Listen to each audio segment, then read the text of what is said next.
नमस्कार दोस्तों। आज हम लेकर आए हैं तत्वों के आवर्त सारणी का वर्गीकरण जो अध्याय 5 से लिया गया है। ध्यान दीजिएगा दोस्तों, ये क्लास 10th क्लास के विद्यार्थियों के लिए ही है। दोस्तों इसमें जो है आप देख पा रहे हैं, इसमें 3 पॉइंट दिया हुआ है। एक है 5.1, तो 5.1 से आपको 2 ऑब्जेक्टिव दिखाया जाएगा। ठीक है दोस्तों, जिसमें क्या लिखा हुआ है, व्यवस्थित करना और तत्वों का वर्गीकरण को प्रयास करना।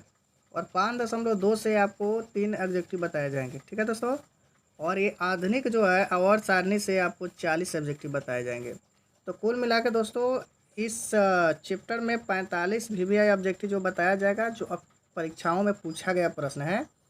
तो इसको बहुत अच्छा तरह से अध्ययन कर लीजिएगा दोस्तों। इसमें ट्रिक के साथ भी बताया जाता है ऑब्जेक्टिव याद करने के लिए। और वीडियो को अंत तक देखें, लास्ट तक देखें, ताकि लास्ट तक देखने से आपको ये जो है जो भी ट्रिक जो है आपको लास्ट में ही सीखने को मिलेगा।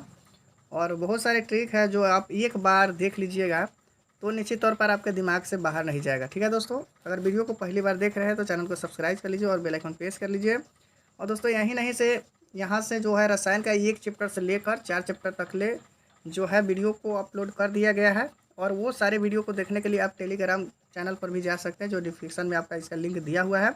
वहाँ से सारे वीडियो को आप लगा सकते हैं, देख सकते हैं दोस्तों। और यही नहीं, आपको प्ले लिस्ट भी बनकर तैयार है, प्ले लिस्ट में भी जाकर सारे वीडियो को देख सकते हैं। ठीक है दोस्तों, तो ज़्यादा समय आपका न लेते हुए हम लोग चलते हैं क्वेश्चन नंबर 1 की ओर। चलिए, यहाँ पर बताए हैं 5.1 में मात्र 2 ऑब्जेक्टिव ही बताए जाएंगे। यहाँ पर ध्यान दीजिएगा, तत्व के आवर्त वर्गीकरण में अष्टक सिद्धांत दिया गया है। तो अष्टक सिद्धांत कौन दिए, चलिए उसका हम लोग जानते हैं। अष्टक सिद्धांत आपका न्यूलैंड्स द्वारा दिया गया है। ठीक है दोस्तों, ऑप्शन नंबर बी में है। चलिए अगला प्रश्न है, निम्नांकित में किस धातु का विस्थापन उनके लवण के विलयन से लोहा द्वारा होता है। तो यहाँ पर आपका बी का राइट आंसर आपका ए है, तांबा होता है। ठीक है दोस्तों, तो वीडियो को बने रहे। आप चलते हैं 5.2 की ओर। चलिए यहाँ पर 5.2 आप लोग देख पा रहे हैं। चलिए इसमें दिया हुआ है, मेंडलीव ने अपने आवर्त सारणी में तत्वों को सजाया था। तो मेंडलीव ने अपने आवर्त सारणी को तत्वों को सजाया था, किसके आधार पर सजाया था? चलिए आप बताते हैं, परमाणु द्रव्यमान को बढ़ते क्रम में। ठीक है दोस्तों, किसमें सजाया था? परमाणु द्रव्यमान बढ़ते क्रम में। बी नंबर इसका भी आपका राइट आंसर सही है। चलिए वीडियो पर बने रहे, फिर अगला क्वेश्चन। चलिए अगला क्वेश्चन देखते हैं हम लोग। मेंडलीव के आवर्त नियम तत्वों के वर्गीकरण का आधार क्या है? मेंडलीव के आवर्त नियम तत्वों के वर्गीकरण का आधार क्या है? तो 2 का आपका राइट आंसर सही हो जाता है, डी नंबर, परमाणु द्रव्यमान। चलिए आगे देखते हैं, मेंडलीव की आवर्त सारणी में वर्गों की संख्या कितनी होती है? तो मेंडलीव की आवर्त सारणी में वर्गों की संख्या आपको कितनी होती है? Option number C right answer है, 8 होती है। चलिए अगला देखते हैं 5.3। 5.3 में आपको 40 ऑब्जेक्टिव बताया जाएगा।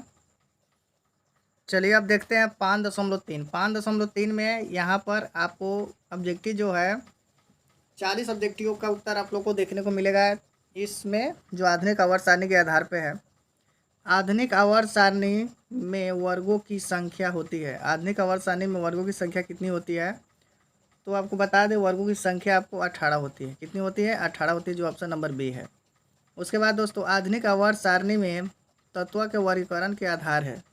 तो आधुनिक आवर्त सारणी में तत्व के वर्गीकरण का आधार है, 2 का आपका डी नंबर में है, परमाणु संख्या के आधार पर है। ठीक है दोस्तों, चलिए आगे देखिए। चलिए यहाँ पर आवर्त सारणी के शून्य समूह का तत्व है। आवर्त सारणी के शून्य समूह का तत्व है, तो 3 का आपका राइट आंसर दोस्तों बी नंबर हो जाएगा, एच ही होगा शून्य समूह का तत्व। आवर्त सारणी में उद्गम स्तंभ को क्या कहा जाता है? तो 4 का आपका राइट आंसर दोस्तों हो जाता है ए नंबर, वर्ग कहा जाता है। उद्गम स्तंभ क्या कहा जाता है? वर्ग। 1 पीएम मतलब पिकोमीटर बराबर होता है। तो 1 पिको बराबर होता है दोस्तों 5 का आपका राइट आंसर ए हो जाएगा, 10⁻−12 हो। कितने होंगे? 10⁻−12।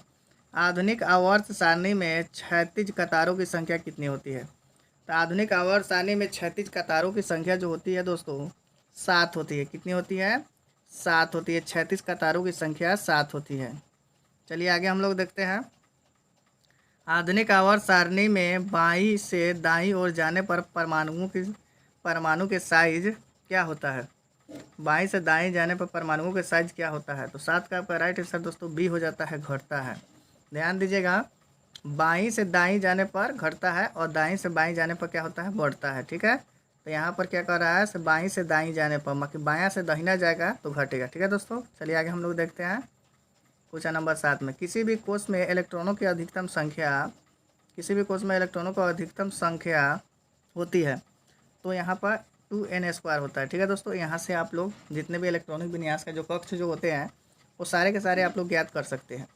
जैसे मान लिया कि यहाँ पर 2n² जो है आपको कक्षा 1 की मालूम करना है, से कक्षा 1 में कितने इलेक्ट्रॉन भरते हैं, तो यहाँ पर n की जगह पर हम लोग 1 रखेंगे तो यहाँ पर हो जाएगा 1 का स्क्वायर 1 और 2, यहाँ पर 2 हो जाएगा। ठीक है दोस्तों, उसी प्रकार हम लोग अगर चाहेंगे से कक्षा 2 में कितनी संख्या बढ़ती है तो 2n², तो यहाँ पर 2 गुने 2 का स्क्वायर हो जाएगा तो 2 का स्क्वायर 4 हो जाएगा, 4 दूना 8 हो जाता है। ठीक है दोस्तों, इसी तरह से तीसरी कक्षा चौथी कक्षा को हम लोग पता लगा सकते हैं। ठीक है, चलिए तो आगे देखते हैं हम लोग। आवर्त सारणी में कितने ऊर्ध्वाधर स्तंभ होते हैं। ठीक है ना, आवर्त सारणी में कितने ऊर्ध्वाधर स्तंभ होते हैं, तो 9 का आपका दोस्तों राइट आंसर हो जाता है डी नंबर, 18 होते हैं। ठीक है दोस्तों, चलिए आगे देखते हैं। आधुनिक आवर्त सारणी की क्षैतिज कतारों की निम्नलिखित में से क्या कहलाती है। आवर्त सारणी की क्षैतिज कतार क्या कहलाती है, तो आवर्त कहलाती है। क्या कहलाती है, आवर्त। ए नंबर ऑप्शन नंबर आपका राइट आंसर सही है। चलिए आगे हम लोग देखते हैं। उसके बाद में है आधुनिक आवर्त नियम के अनुसार तत्वों का गुणधर्म होता है। आधुनिक आवर्त नियम के अनुसार तत्वों का गुणधर्म होता है, तो 11 का दोस्तों राइट आंसर बी नंबर हो जाता है, परमाणु संख्या के आवर्त फलन पर। चलिए आगे देखते हैं। आवर्त सारणी में प्रथम वर्ग के सदस्य है। आवर्त सारणी में प्रथम वर्ग के सदस्य है, तो 12 का आपका नंबर बी नंबर सही हो जाता है, क्षारीय धातु होता है। क्या होता है दोस्तों, क्षारीय धातु। चलिए आगे हम लोग देखते हैं क्वेश्चन नंबर 13 की ओर। क्वेश्चन नंबर 13 में क्या कह रहा है, ऐसे निम्नलिखित में कौन से उत्कृष्ट तत्व है। निम्नलिखित में कौन से उत्कृष्ट तत्व है, तो 13 के आपका राइट आंसर दोस्तों हो जाता है सी नंबर, क्या हो जाएगा, आर्गन हो जाएगा। अगला देखते हैं, सिलिकॉन एक है, तो सिलिकॉन क्या है आपका, तो सिलिकॉन दोस्तों एक हो जाता है उपधातु है। सिलिकॉन क्या है, उपधातु, जो ऑप्शन नंबर सी नंबर में है। आवर्त सारणी के कितने आवर्त के तत्वों में कौन सा गुण समान होता है। आवर्त सारणी के आवर्त के तत्वों में कौन सा गुण समान होते हैं, तो 15 का दोस्तों राइट आंसर आपका डी हो जाएगा, कक्षाओं की संख्या समान होती है। ठीक है दोस्तों, चलिए आगे हम लोग देखते हैं 16 नंबर। 16 नंबर में क्या कहा जा रहा है, निम्नांकित में संकेतों द्वारा व्यक्त तत्वों में कौन सा धातु है। निम्नांकित में संकेतों द्वारा व्यक्त तत्वों में कौन सा धातु है, तो 16 का आपका राइट आंसर दोस्तों हो जाता है बी नंबर, जो 24 B12 हो जाएगा। ठीक है दोस्तों, चलिए आगे देखते हैं। निम्नलिखित तत्वों में किसकी आयतन ऊर्जा अधिकतम होती है। निम्नलिखित तत्वों में किसकी आयतन ऊर्जा अधिकतम होती है, तो 17 का दोस्तों राइट आंसर बी नंबर हो जाएगा, फ्लोरीन का होता है। आगे देखते हैं। आवर्त सारणी के प्रथम आवर्त में तत्वों की संख्या होती है। आवर्त सारणी में प्रथम आवर्त में तत्वों की संख्या होती है, तो 18 का ए नंबर राइट आंसर सही होगा, प्रथम आवर्त में 2 होता है। चलिए आगे देखते हैं। निम्नलिखित में से किससे इलेक्ट्रॉन को बाहर निकालना सबसे आसान होता है। किसको इलेक्ट्रॉन को बाहर निकालना सबसे आसान होता है, तो 19 का राइट आंसर दोस्तों हो जाता है ए नंबर, एम प्लस। अगला देखते हैं। द्वितीय आवर्त में तत्वों के लिए कौन सा सेल बाह्यतम है, तो द्वितीय आवर्त में जो है आपको बी नंबर है, जो द्वितीय आवर्त में एल होता है, पहला आवर्त में के रहता है। ठीक है दोस्तों, तो बी नंबर इसका राइट आंसर सही है। चलिए क्वेश्चन नंबर 21 हम लोग देख पा रहे हैं। क्वेश्चन नंबर 21 कह रहा है, मेंडलीव द्वारा छोड़े गए आवर्त सारणी में रिक्त स्थानों के बाद में निम्नांकित में कौन सा तत्व पदस्थापित किया।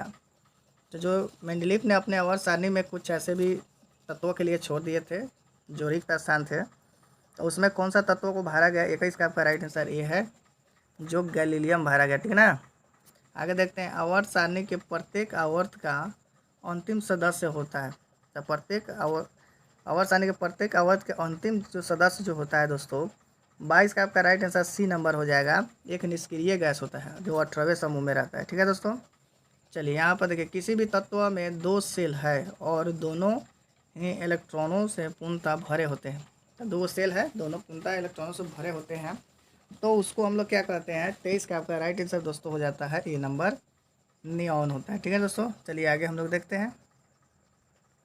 चलिए क्वेश्चन नंबर 24 मेरा क्या कहता है, तो निम्नलिखित में से कौन सबसे अधिक क्रियाशील हैलोजन है। निम्नलिखित में से कौन सबसे अधिक क्रियाशील हैलोजन है। तो 24 का आपका राइट आंसर दोस्तों हो जाता है ए नंबर, यहाँ पर एफ हो जाएगा। ठीक है, चलिए आगे देखते हैं।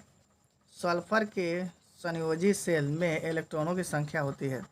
सल्फर के संयोजी सेल में इलेक्ट्रॉनों की संख्या होती है। तो 25 का आपका राइट आंसर दोस्तों हो जाता है, 25 का राइट आंसर डी नंबर हो जाएगा, 6 होता है। ठीक है दोस्तों, चलिए आगे देखते हैं। निम्नलिखित में से कौन सा तत्व आसानी से इलेक्ट्रॉन का त्याग नहीं कर सकता है। निम्नलिखित में से कौन सा तत्व आसानी से इलेक्ट्रॉन का त्याग नहीं कर सकता है। तो 26 का आपका राइट आंसर बी है, जो फ्लोरीन है।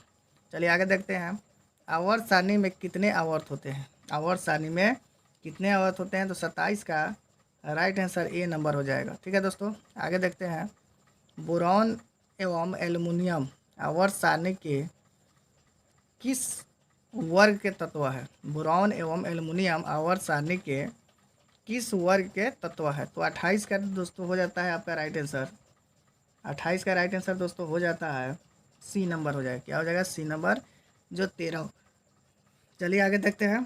Question number 29। क्वेश्चन नंबर 29 में क्या कर रहा है, से पोटेशियम की परमाणु संख्या 19 है। इन इसकी संयोजकता क्या होगी। पोटेशियम का परमाणु संख्या 19 है, तो इसकी संयोजकता क्या होगी। तो 29 के आपका राइट आंसर दोस्तों हो जाता है ए नंबर 1 होगा। ठीक है दोस्तों, चलिए आगे देखते हैं। फ्लोरीन की परमाणु संख्या क्या है। फ्लोरीन की परमाणु संख्या क्या है। तो 30 का आपका राइट आंसर दोस्तों हो जाता है, 30 का आपका राइट आंसर हो जाता है, चलिए ए नंबर इसका भी है। फ्लोरीन का आपका 9 है। ऑक्सीजन के परमाणु भार कितनी होती है।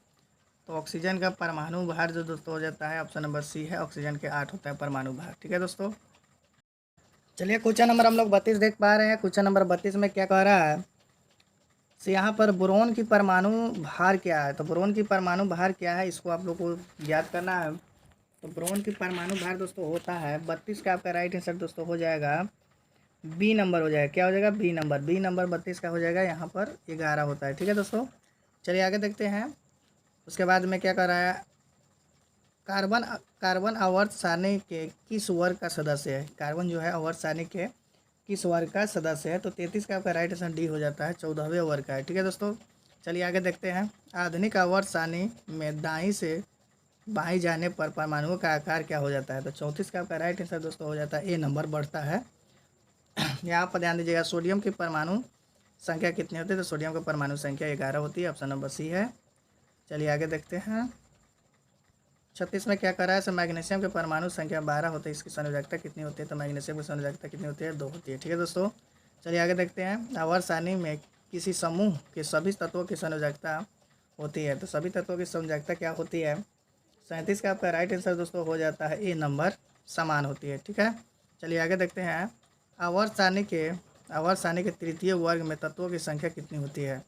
आवर्त सारणी में तृतीय वर्ग में इसकी संख्या क्या होती है। यहाँ पर देखिए, इसका तो जवाब जो है अगले बार दिया जाएगा। ध्यान दीजिए दोस्तों, यहाँ पर अगला प्रश्न है 39 नंबर। एक तत्व का इलेक्ट्रॉनिक विन्यास 2, 8, 7 है। तो इस तत्व की परमाणु संख्या कितनी होगी। तो 17 होगी, सी नंबर सही है। चलिए आगे देखते हैं। निम्नलिखित में कौन उपधातु है। तो निम्नलिखित में कौन उपधातु है। 40 का आपका राइट आंसर दोस्तों हो जाता है डी नंबर, उपधातु आपका है यहाँ पर एस हो जाएगा। ठीक है दोस्तों, डी नंबर आपका ऑप्शन नंबर सही है। चलिए दोस्तों, आज के लिए इतना ही। अगर वीडियो अच्छा लगा हो तो चैनल को जरूर सब्सक्राइब कीजिएगा, दोस्तों के पास शेयर कीजिएगा। अगर कोई प्रकार की कमियां होगी तो कमेंट जरूर कीजिए, ताकि हम उस कमियों को सुधार सकें और आपको बेहतर से बेहतर समझाने में हम पूरे सक्षम हो। दोस्तों, कभी नज़रअंदाज नहीं करना चाहिए। जो भी कमियाँ किसी का हो तो उसको फोकस कीजिए, ताकि वो अपने कमियों को सुधार सके। ठीक है दोस्तों, चलते आज के लिए इतना ही। जय हिंद, जय भारत, जय बिहार, वंदे मातरम।